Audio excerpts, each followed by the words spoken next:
Russia has just experienced its deadliest domestic terror attack in 20 years. In Moscow on Friday, 4 gunmen stormed a concert hall and killed at least 137 people, with another 140 injured. Now, as the 4 gunmen face trial, questions are being asked about the failure of Russian intelligence to foreshadow this attack. This is all despite some very explicit warnings from US intelligence services only a few weeks ago. We're going to explain what happened, what the world knew, and how Russia is responding. What exactly happened in Moscow on Friday? Yeah, so we go back to Friday night for this attack in Moscow, and Moscow is the capital of Russia. About 6,000 people were attending a concert at a hall for the Russian rock band Picnic. And just before the concert began, at least 4 gunmen walked into the entry hall carrying semi-automatic weapons and wearing camouflage gear, and they began to shoot indiscriminately. Now, a lot of this attack is captured on video footage filmed by the terrorists, and they posted it straight away on social media. And it is horrific footage of people being shot at point-blank range. Then the terrorists start pouring a flammable liquid on the floor and light the building on fire. Now, it took emergency services about 15 minutes to arrive at the scene, and I want to come back later to why that is significant. But in that time, the fire had totally engulfed the hall. That caused the roof to collapse. The 4 men escaped, leaving 137 dead and at least 140 injured. And that death toll is still expected to grow as emergency services work through the building that is now rubble. And you said that the terrorists got away, but they were captured soon after, right? Yeah, so on Saturday morning, local time, Russian authorities said that they'd arrested 11 people in relation to the attack, and that does include the 4 gunmen that we can see in the video footage. Now, according to the Russian government, they were taken into custody in a region in the southwest of the country near the Ukrainian border. That's a few hours' drive from the concert hall, and according to Russia, they were getting ready to escape into Ukraine. Now, I do just want to mention here that it is incredibly hard for international media to independently verify the reports and statements that we get from the Russian government. But there's been some really amazing journalism I've been reading over the last couple of days by those trying to verify these facts for themselves. And an example is the New York Times. They looked at the video footage and then they looked at the profiles of those men who have been arrested. And they've concluded with relative certainty that they are indeed the same people. And so you've been calling it a terrorist attack. From what I understand, the Islamic State has claimed responsibility for it? Yeah, so the men were arrested on Saturday morning. A couple of hours after that, Islamic State claimed responsibility for the attack, and they released their own photo of the 4 masked gunmen. And the Islamic State is a group Australia lists as a terrorist organisation. And the Islamic State has a deep-seated historical hatred towards Russia. Most recently, Russia's been involved in a number of military campaigns against the Islamic State. I mean, the big one is Syria's civil war in 2015. And Islamic State, since then, has vowed vengeance against Russia for its attacks in that region. Now, as to the specific branch of ISIS that is responsible for the attack, because there's lots of different branches, it's based on where they are, their particular ideologies. It's believed an Afghanistan-based branch called ISIS-K is responsible. In terms of getting more specific of, who these men actually are, where exactly they came from, it is still an evolving situation. So the Islamic State has come out and claimed responsibility for this attack. What has the Russian government said in response? Well, firstly, it took Vladimir Putin, who's the Russian president, almost a full day to comment publicly on the attack. And that's a relatively delayed response for a leader after such a severe attack. Yeah, in Australia and other countries. We'd hear from them in the hours following it. And then when he did speak publicly, he delivered a 5-minute speech that was televised to Russia that didn't include a comment on Islamic State taking responsibility. Interesting. Why? Well, he believes that Ukraine could partly be to blame for this. Putin highlighted the fact that the men were caught fleeing in the direction of Ukraine, and he kind of was suggesting that Ukraine had a direct role in the attack. And then it was only yesterday, in another televised speech, that Putin acknowledged that what he described as radical Islamists were responsible for the attack.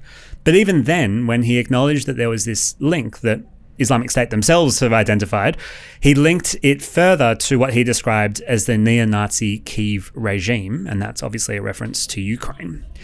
Now, Ukraine's President Vladimir Zelensky has denied any Ukrainian responsibility for the terror attack. In response to the accusations, Zelensky accused Putin of trying to shift the blame to someone else. So what you're suggesting is that Russia is trying to make this terrorist attack about Ukraine, who they have invaded and they are in a war against, instead of Islamic State, who has claimed responsibility. Yeah, and to really understand this, you have to zoom out and look at the big narratives in Russia and the big narratives that Vladimir Putin pushes forward through state-run media to the Russian people. And that story is that Russia have two clear enemies at the moment, and that is Ukraine and the West. And Islamic State doesn't really fit into that framework. But you also have to understand that a lot of Putin's support in Russia comes from this perception of Putin as a strongman, as somebody who can guarantee the security and safety of Russian citizens inside Russia. So the idea that there's a terrorist attack inside Russia really doesn't help that perception of Putin, especially just after an election. Now, I want to move to something that I find really interesting about this terrorist attack, and that's that US intelligence actually warned that a terrorist attack in Russia was imminent earlier this month. This is remarkable, and it's incredible to see how close to the attack these warnings were issued. So earlier this month, the US Embassy in Moscow issued an alert to all American citizens in the city, and they basically warned them to avoid large events, including concerts, they went that specific, for at least 2 days. Now, that warning was about 2 weeks before the concert hall attack occurred last Friday night. But intelligence officials have confirmed to the New York Times that the warning issued by US intelligence was directly related to Friday's attack. So they were, 2 weeks off with the timing, but they were clearly absolutely right that a terror attack was imminent. That's astounding how specific they went, that they literally said a terrorist attack will happen in a concert. Yeah, and Russia didn't really listen to it. I mean, it was delivered to Russia, but they didn't really take it on board. A couple of days before the attack, so like almost a week ago now, Vladimir Putin was reported to have dismissed the warning in a speech, and he called it blackmail. And so Russia must have its own intelligence, but I presume their intelligence, like we've gone over, didn't pick up anything because they didn't believe that a terrorist attack was imminent. Look, intelligence operations in even the most transparent of countries are hard to get information out of, so our hopes of really understanding how Russian intelligence works are limited here. But many international experts are suggesting that it's the fact that Russian intelligence bodies, and the one that sticks out is its national security agency called the FSB, and Vladimir Putin was actually once the head of the FSB, have been so focused on limiting political opposition to Putin inside Russia, as well as the ongoing war in Ukraine, that they fell asleep at the wheel here, and they weren't noticing the rise of an Islamist terror threat to the country. So what happens now? Well, the four men are due to face trial in May, and they each face a maximum sentence of life in prison under the current terror charges.